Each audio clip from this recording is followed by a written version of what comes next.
प्यारे बच्चों, मैं शिवदत्त त्रिपाठी आज आपको इंटर हिंदी में पद्य भाग्य में सांझ के बादल नामक शीर्षक का अध्ययन कराऊंगा। जैसा कि आप जानते हैं,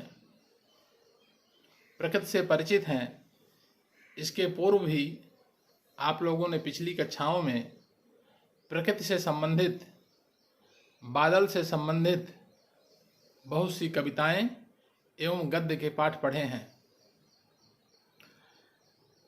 जैसे धर्मवीर भारती जी का ही हाई स्कूल में आप लोगों ने ठेले पर हिमालय पढ़ा, या निराला जी का बादल राग, संध्या सुंदरी, पंत जी का नौका विहार।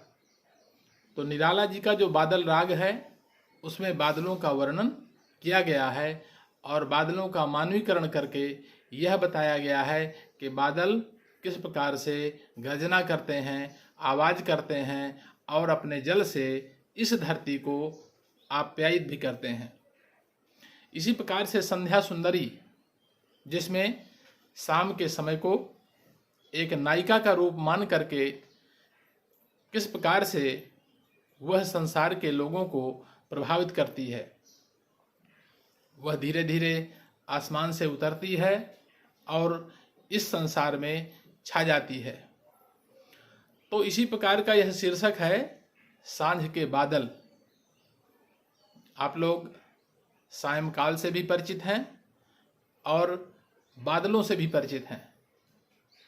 बादल आसमान में धुओं का समूह है, जिनको आप शाम के समय देखते हैं कि अनेक उसके रूप बनते बिगड़ते रहते हैं। इसी प्रकार से जो सायं का समय है वह बड़ा मनमोहक होता है। उस समय न तो ज़्यादा अंधकार होता है और न ही ज़्यादा प्रकाश होता है। आसमान उस समय साफ और स्वच्छ होता है। तो सांझ के बादल के रचयिता धर्मवीर भारती जी हैं, जो इनकी कृति 7 गीत वर्ष से लिया गया है। सामान्य परिचय हम धर्मवीर भारती जी के बारे में ही बता दें कि धर्मवीर भारती जी का जन्म 25 दिसंबर सन 1926 को इलाहाबाद में हुआ था। इनका बाल्यकाल यहीं बीता। इन्होंने हिंदी से एमए एवं डॉक्टरेट की उपाधि प्राप्त करके कुछ वर्षों तक इलाहाबाद विश्वविद्यालय में ही अध्यापन का कार्य किया। इन्होंने धर्मयुग नामक साप्ताहिक पत्रिका का संपादन भी किया। ये प्रयोगवादी कवि हैं, जिनका द्वितीय तार सप्तक 1951 में जो प्रकाशित हुई, उसमें इनकी रचनाओं का प्रकाशन हुआ, जिसमें 7 कवियों का समूह होता है। द्वितीय तार सप्तक का प्रकाशन सन 1951 में हुआ था। इन्होंने भारत भारती एवं पद्मश्री का पुरस्कार भी प्राप्त किया और इस प्रकार से साहित्य की सेवा करते करते 5 सितंबर सन 1997 को इनका निधन हो गया। इनकी जो प्रमुख कविताएं हैं, रचनाएं हैं, अंधायुग, कनुप्रिया, 7 गीत वर्ष, ठंडा लोहा, सूरज का 7वां घोड़ा, गुनाहों का देवता, इनका उपन्यास है। तो इन्होंने कुछ संस्मरण एवं रिपोर्टाज भी लिखे हैं।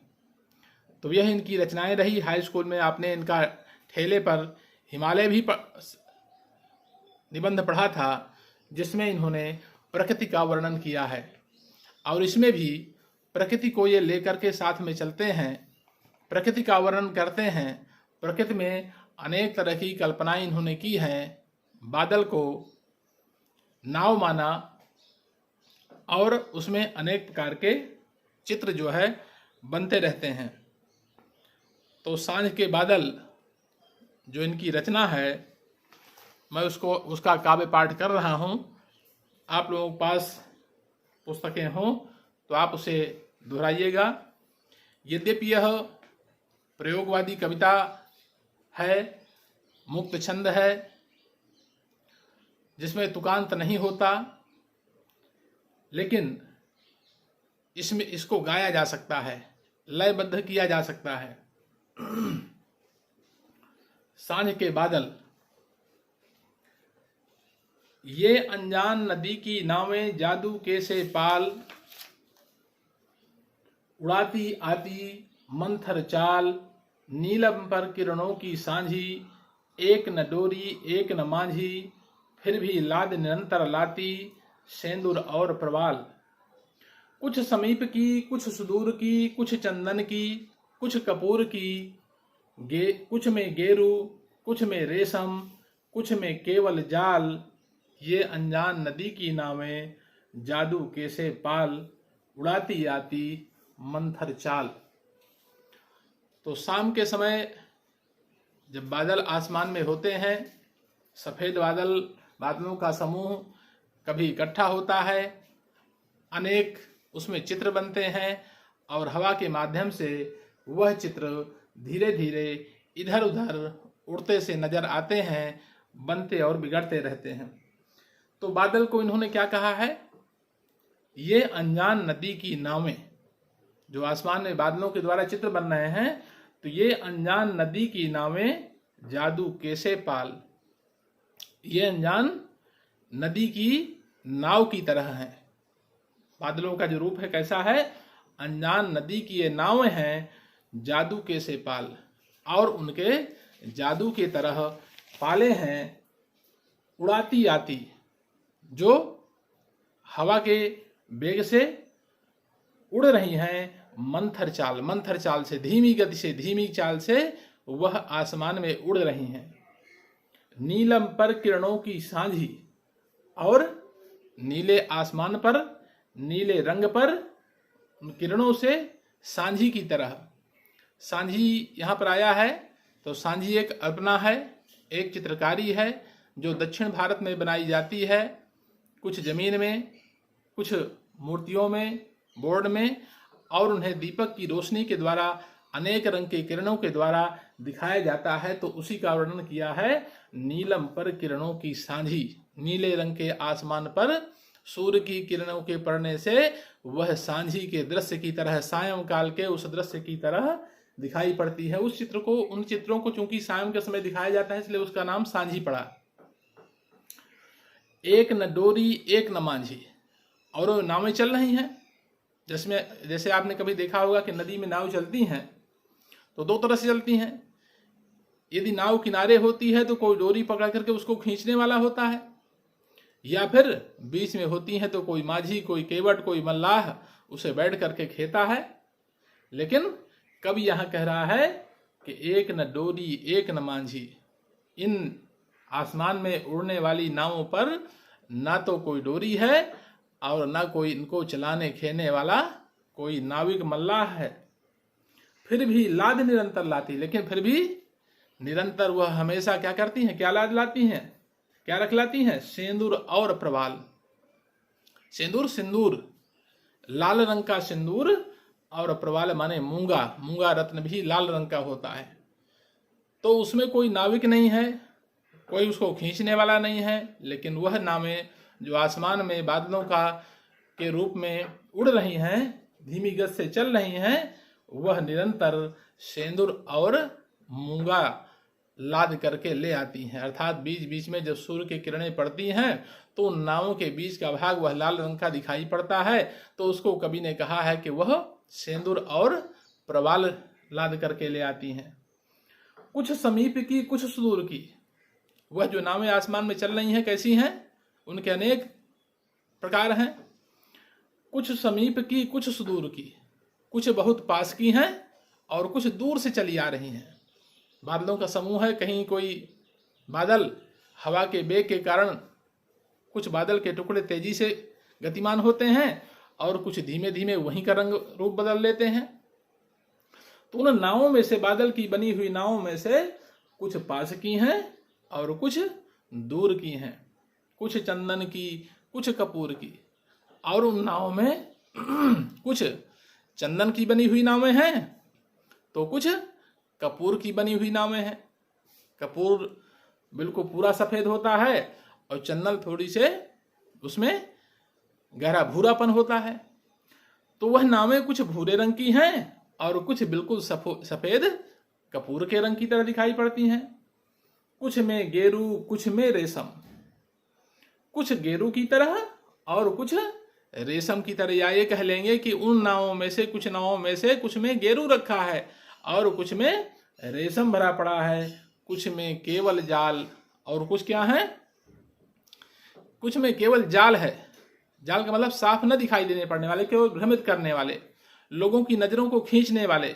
लोग देखते तो हैं लेकिन गहरी नजरों से देखते हैं कि वास्तव में क्या है, अर्थात वह साफ नहीं है, केवल धुएं का समूह है, जाल की तरह है, तो साफ नहीं दिखने वाला है। ये अनजान नदी की नावें जादू के से पाल, ये अनजान नदी की नावें हैं, बादल के रूप रंगों को समेट करके बनी हुई हैं, जादू के से पाल और जादू के समान वह उनके पाल हैं। उड़ाती आती मंथर चाल, जो मंथर चाल से धीमी धीमी गति से उड़ती हुई आ रही हैं। जैसे कोई नदी के भंवर में, नदी की चाल में नावें चलती हैं, हवा तेज चलती रहती है तो है नावें अपने आप तैरती हुई आगे की ओर बढ़ जाती हैं। वह नदी का पानी सबको बहा करके समेट करके ले जाता है। उसी प्रकार से बादलों से यह बनी हुई नावें अनेक तरह के रूपों में दिखाई पड़ती हैं और फिर अपने आप मंथर गति से, धीमी गति से आगे की ओर बढ़ भी जाती हैं। एक बार कविता को पुनः दोहरा रहा हूं, देखिएगा।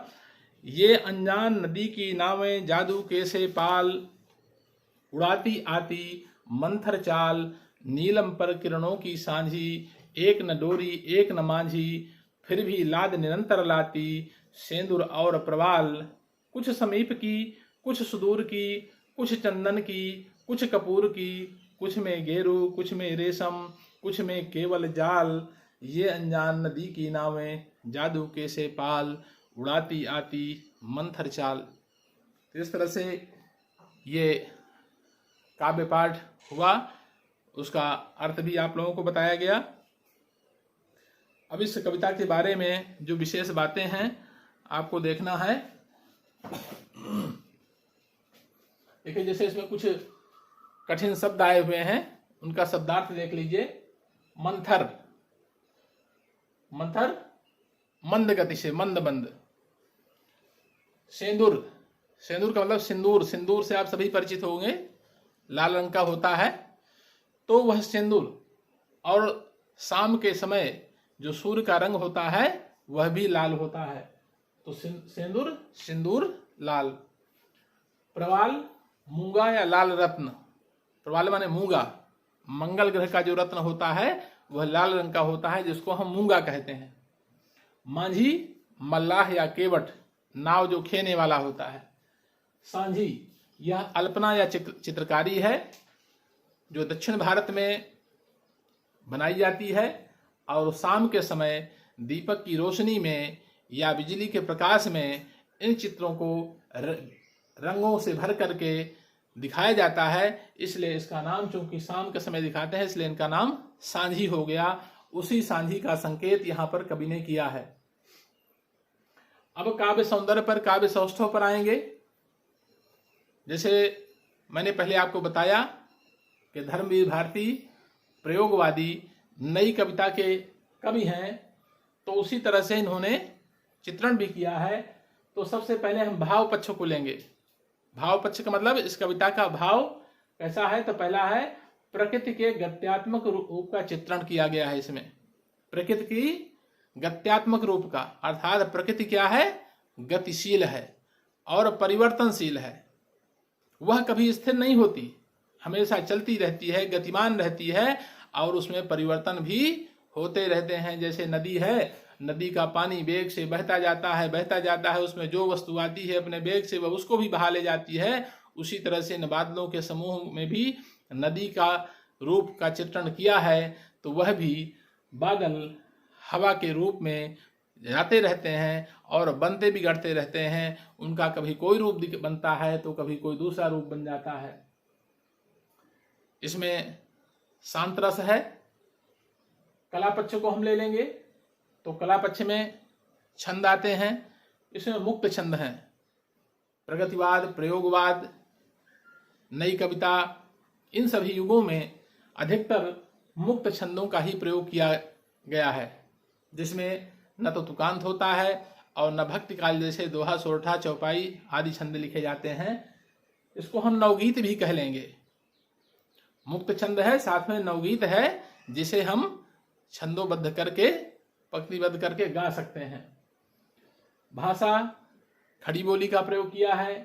अलंकार, उपमा, रूपक और विभावना है।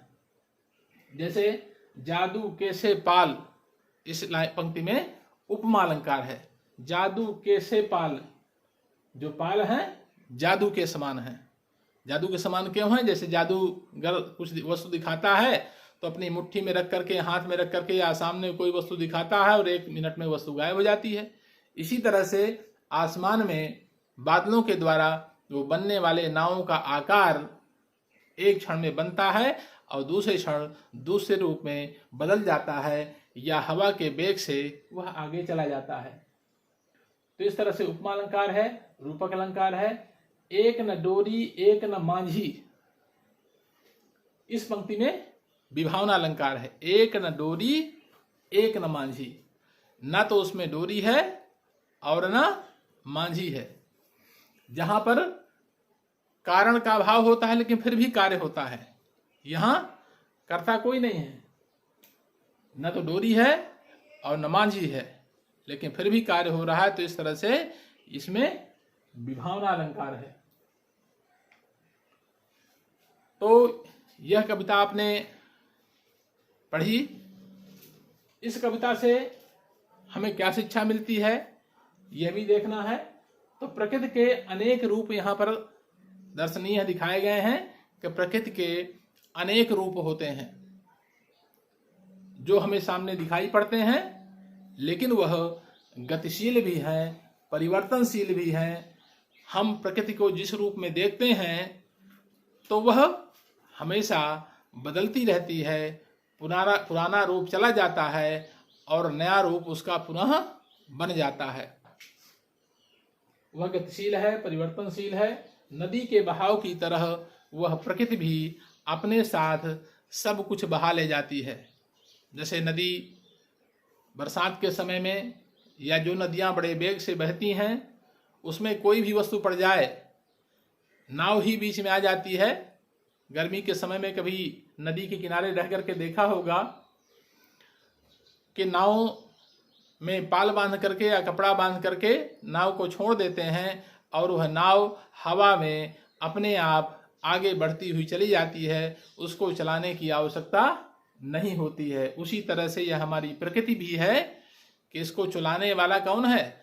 अदृश्य है, और यह हमेशा परिवर्तनशील है, गतिशील है, जो चलती रहती है और सब कुछ बदल डालती है। आज हमें कुछ दिखाई पड़ता है, कल कुछ दूसरे रूप में दिखाई पड़ेगा। अब आगे इसको पढ़ने के बाद आपका कुछ गृह कार्य है जिसका घर में आपको अभ्यास करना है, क्योंकि पाठ को पढ़ने के साथ साथ हमें परीक्षा को भी ध्यान में रखना है कि हम परीक्षा में अच्छे अंक लावें। तो बोर्ड परीक्षा में इधर आप प्राय देखते हैं कि गद्य या पद्य आते हैं, उनके नीचे 5 क्वेश्चन दिए रहते हैं और वह 5 प्रश्न 2-2 अंक के होते हैं। जिसमें से पहला प्रश्न पे आया यह होता है कि कविता का संदर्भ लिखिए, या पाठ का नाम लिखिए और रचयिता का नाम लिखिए, कवि का नाम लिखिए। तो भी आपको बताया ही गया कि पाठ का नाम सांझ के बादल हैं और रचयिता धर्मवीर भारती हैं। दूसरा है अनजान नदी की नावें किससे निर्मित हैं। अभी जिस सांझ के बादल में नावों का रूप वर्णन किया गया है, तो यह नावें किससे बनी हुई हैं? बादलों की बनी हुई हैं। बादलों का जो समूह है उससे नावों का आकार बन जाता है। तीसरा है प्रवाल और सुदूर में उपसर्ग बताइए। प्रवाल शब्द आया है और सुदूर शब्द आया है। प्रवाल में हम इसे अलग अलग कर देंगे तो प्रधनवाल, प्रवाल में क्या है? प्र उपसर्ग जुड़ा हुआ है, तो इस तरह से प्रवाल बन गया। और सुदूर में सुधन दूर, इसमें सु उपसर्ग जुड़ा हुआ है। चौथा है जादू के से पाल में उपमावाची शब्द कौन सा है? जो जादू के से पाल अभी यहां पर लिखा है, जादू के से पाल, तो कौन सा ऐसा शब्द है जिसके द्वारा उपमा अलंकार का हमें ज्ञान होता है? आप लोगों ने पढ़ा होगा कि उपमा के 4 अंग होते हैं, उपमेय, उपमान, साधारण धर्म और वाची शब्द। तो उपमेय जिसकी तुलना की जाए, उपमान जिससे तुलना की जाए, साधारण धर्म जो गुण दोनों में होता है, और वाची शब्द जिसके द्वारा हमें अलंकार होने का पता चलता है, या जिसके द्वारा उपमेय की उपमान से तुलना या समानता की जाती है। तो यहां पर कौन सा शब्द है? जादू के से पाल, से शब्द है, से माने तरह, जादू की तरह। तो से शब्द जो क्या है यहां पर? उपमावाची शब्द है। और अगला 5वां प्रश्न है, नीलम पर किरणों की सांझी की व्याख्या कीजिए। प्रायः पहले जो परीक्षा होती थी उसमें पूरे पद की व्याख्या आपको करनी होती थी, लेकिन अब ऐसा नहीं होता, केवल एक पंक्ति की ही व्याख्या करनी होती है। कहीं बीच से दे दिया जाता है, एक पंक्ति दे दी जाती है जिसकी व्याख्या हमें सम्यक प्रकार से करनी होती है। तो नीलम पर किरणों की सांझी, वह नीले रंग के आसमान पर सायंकाल के सूर्य की किरणों के पड़ने पर अनेक तरह के दृश्य दिखाई पड़ते हैं, जिसको कवि ने सांझी कह करके उद्बोधित किया है, जो दक्षिण भारत की एक चित्रकारी है, एक अल्पना है, जिसके द्वारा वहां पर कलाकारी की जाती है, चित्रों को बनाया जाता है। तो इस तरह से आपका पाठ हो गया सांझ के बादल। एक बार पुनः फिर से दोहरा लीजिए कि यह कविता सांझ के बादल धर्मवीर भारती द्वारा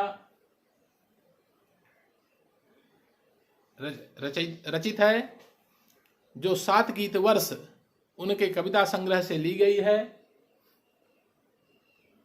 जिसमें जो कठिन शब्द आए हैं, एक बार मैं कविता आपको पुनः दोहरा दूं, फिर कठिन शब्दों की ओर ले चलता हूं। ये अनजान नदी की नावें जादू के से पाल, उड़ाती आती मंथर चाल, नीलम पर किरणों की सांझी, एक न डोरी एक न मांझी, फिर भी लाद निरंतर लाती, सेंदूर और प्रवाल, कुछ समीप की कुछ सुदूर की, कुछ चंदन की कुछ कपूर की, कुछ में गेरू कुछ में रेशम, कुछ में केवल जाल, ये अनजान नदी की नावें जादू के से पाल, उड़ाती आती मंथर चाल। इस तरह से आपका यह काव्य पाठ हुआ। यदि पुस्तक हो घर में तो उसको एक बार पढ़िएगा, दोहराइएगा, इसके बाद इसकी व्याख्या पर ध्यान दीजिएगा। कठिन शब्द यहाँ बताए गए हैं। मंथर माने मंदमन, सिंदूर माने सिंदूर या लाल, प्रवाल माने मूंगा रत्न, मांझी माने मल्लाह, सांझी माने अल्पना या चित्रकारी। भाव पक्ष में प्रकृति के गत्यात्मक रूप का चित्रण किया गया है। शांत रस है, मुक्त छंद है, खड़ी बोली भाषा है, अलंकार में उपमा रूपक और विभावना आदि अलंकार हैं, तथा इससे हमें यह शिक्षा मिलती है कि प्रकृति हमेशा गतिशील है, जो उसके अनेक रूप बनते और बिगड़ते रहते हैं, और अंत में नदी की धारा की तरह वह सबको बहा करके भी ले जाती है। इससे हम संसारिकता को भी जोड़ लेंगे कि संसार में हमें जो कुछ भी दिखाई पड़ता है, हमारे जीवन में या इस प्रकृति में जो कुछ भी हमें सामने दिखाई पड़ता है, वह सब कैसा है? परिवर्तनशील है। जो कुछ आज है वह कल नहीं होगा। चाहे हमारे सामने के प्रकृति हो या हमारा जीवन हो, हमारा रूप हो, धन हो, वैभव हो, वह सब कुछ नदी के उस नाव की तरह बहने वाले तेज धारा के बहाव की तरह सब कुछ बहा करके ले जाती है। वह परिवर्तनशील है, कभी तो तूफान के रूप में, कभी भूकंप के रूप में, कभी आंधी तूफान के रूप में, कभी किसी रूप में आती है और उसे बदल देती है। तो इसमें गतिशीलता का वर्णन किया गया है कि प्रकृति हमारी गतिशील है, परिवर्तनशील है, जो हमेशा पुराने रूप को बदल करके नित्य नए रूपों को पकड़ती रहती है और नदी के बहाव की तरह वह सब कुछ बहा करके ले जाती है। तो पुनः एक बार इसको दोहरा लीजिए कि यह बादल के समूहों से बनने वाली अनजान नदी के नावों की तरह यह बादल दिखाई पड़ते हैं, जो धीमी धीमी गति से आसमान में उड़ते हुए प्रतीत हो रहे हैं। वह नावें उड़ रही हैं, उसमें न तो कोई डोरी पकड़ने वाला है, न कोई मांझी है, लेकिन फिर भी वह अपनी नाव में सिंदूर और कीमती रत्न, मूंगा आदि लाद करके ले आती हैं। उन नावों में से कुछ बहुत पास की हैं, तो कुछ बहुत दूर की हैं, कुछ चंदन की तरह दिखाई पड़ने वाली हैं, तो कुछ कपूर की तरह दिखाई पड़ने वाली हैं, कुछ रेशम से युक्त हैं, तो कुछ में केवल जाल समूह है, अर्थात भ्रमित करने वाली हैं, साफ न दिखाई पड़ने वाली हैं। इस तरह से बादलों के समूह से बनी हुई यह अनजान नदी की नावें बड़ी तेजी से आसमान में उड़ती हुई सी प्रतीत होती हैं। तो इसको आप लोग गृह कार्य को अपनी कॉपी में लिखिएगा, बार बार दोहराइएगा, इसका अभ्यास करिएगा। मुझे विश्वास है कि निश्चित ही आपने इसको ध्यान से पढ़ा होगा, समझा होगा, जो आपके परीक्षा के लिए उपयोगी है। धन्यवाद।